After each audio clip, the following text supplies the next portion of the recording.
Hello teacher and colleagues, my name is Javier Ortega and this is my learner profile. My first question is, why is learning important in my life? I am a very critical person. I had the priceless opportunity of studying at Universidad Nacional de Colombia, and this university's diversity of population, knowledge fields and academic outcome opened my eyes. So I realized that there is only one way of changing the world, and that's by understanding how it works. Regarding my weaknesses, well, I am a professional procrastinator. I am an ultimate fan of working with efficacy under and thanks to the pressure of time. This means a great weakness in my professional and academic life, since there are many factors put in risk when one chooses to work closer to the deadlines. However, I put to use my favorite strength, confidence. I know my capacities and also my limitations. For me, confidence is not about feeling almighty, but about full awareness of one's skills and their reach. So I know what I can and what I can't do. How resourceful am I to find information and use it in a learning context? I am a very young person. I am a proud member of the so-called digital native generation. I am used to browsing the web before actually using printed material to find information, which does not mean that I look down on paper-based resources. They are just not my first option. This takes me to my beliefs regarding the use of technology to develop learner autonomy. Well, digital natives do not merely use technology for entertainment. Technology poses great and varied opportunities for different types of learners and their specific wants or needs. One becomes fluent in technology use by means of meaningful and constant practice. This prepares the user to face any issue related to technology. So being a digital native is also useful to troubleshoot technology issues. How about my intrinsic motivation in learning and doing? As I said before, it is my desire to understand how the world works through language and the way humans use it to describe their own words. I try my best to learn as much as possible about English and its context so I am able to teach my students how to describe their own word in a foreign language. My planning skills. My time management is very poor. As a procrastinator, I see time as a regular factor, not worthy of my attention. Nevertheless, I am very skilled at prioritizing tasks and material. This helps me to a great extent when deadlines are close and I have complex tasks to do. How about my management of stress and relaxation and my tolerance to error making? I am highly tolerant to errors, yet I am not so tolerant to mistakes. Errors occur when one's expertise is not sufficient to complete certain tasks, but mistakes occur when one has slips and some other failures due to lack of concentration or verification. Mistakes make me stressed, but they do not hinder my learning process. They produce temporary negative feelings in me. Regarding stress and relaxation, those are things I feel once tasks are done. While actually doing things, my concentration won't allow me to complain or feel stress.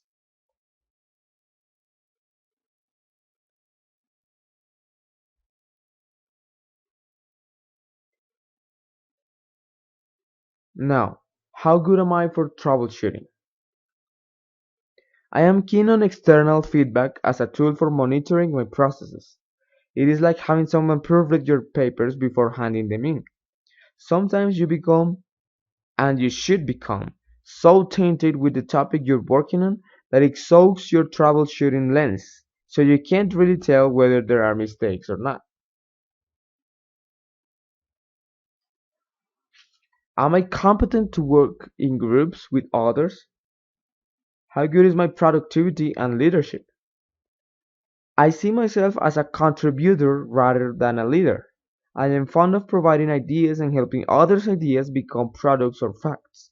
However, I have experienced a couple of times that a member in my group or my group boasts the skills necessary to accomplish the group's goal, but they do not know how to best exploit such skills.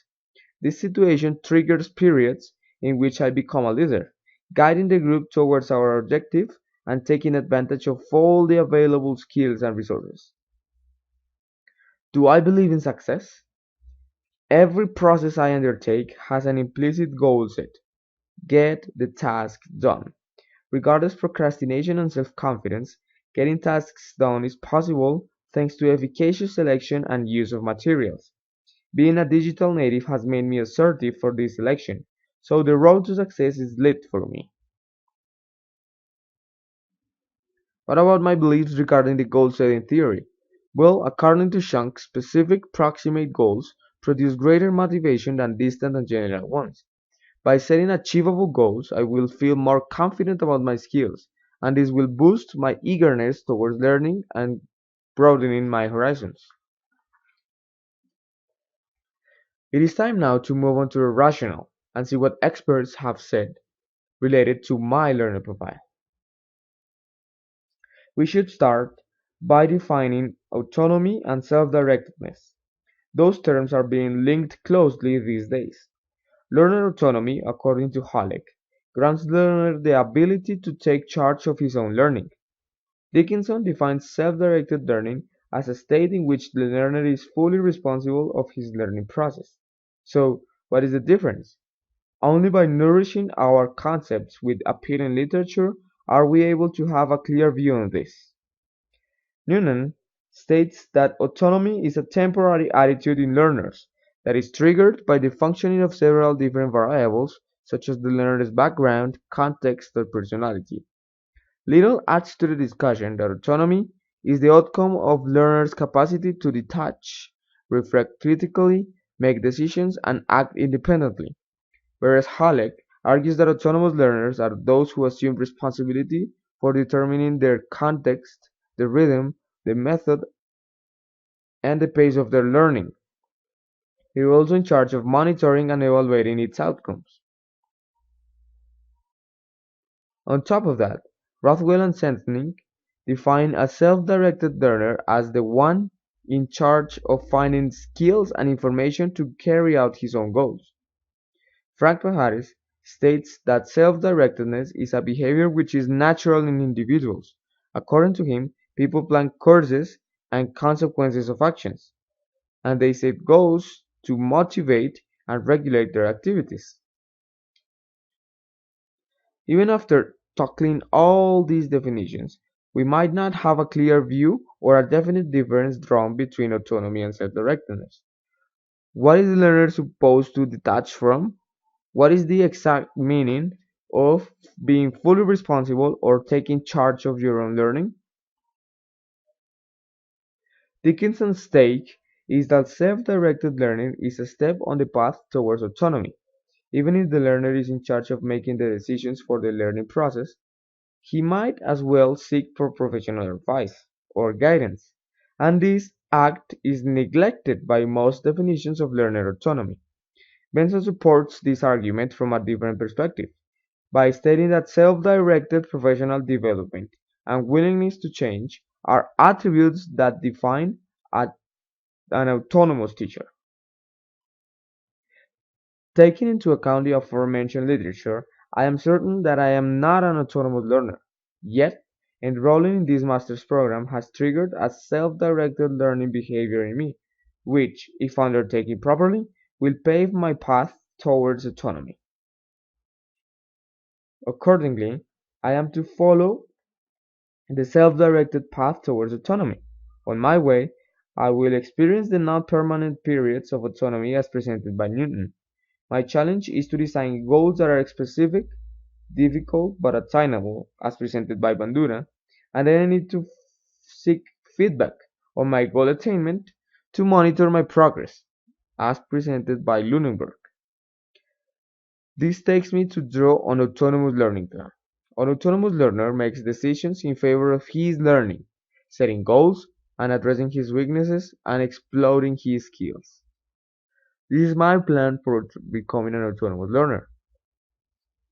The major change that I want after pursuing and following the steps in my plan is to improve my time management.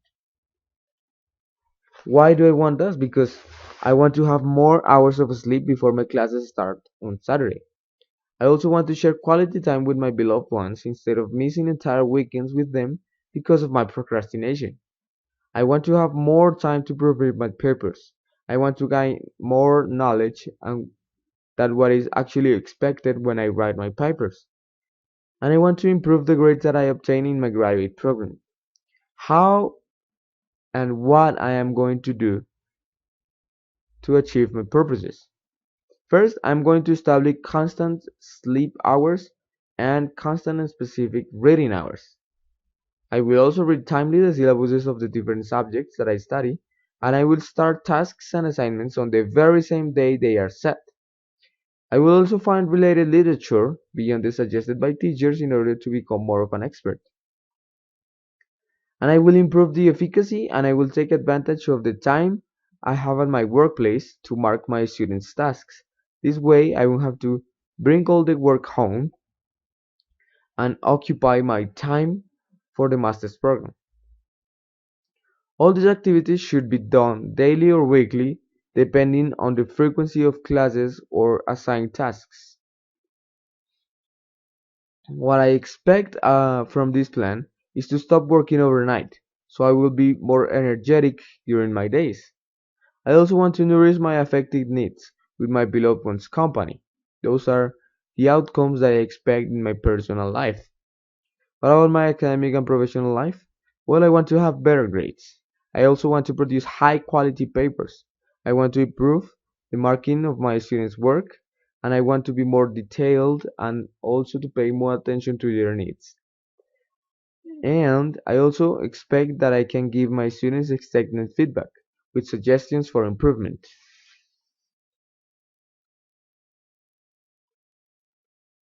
Well, that's all from me for today. These are the references that I looked on, links to the pictures that I used.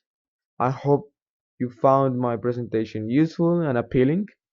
I really took some time doing it and preparing it, and I look forward to see yours, guys. So I guess I'll see you around on Saturday.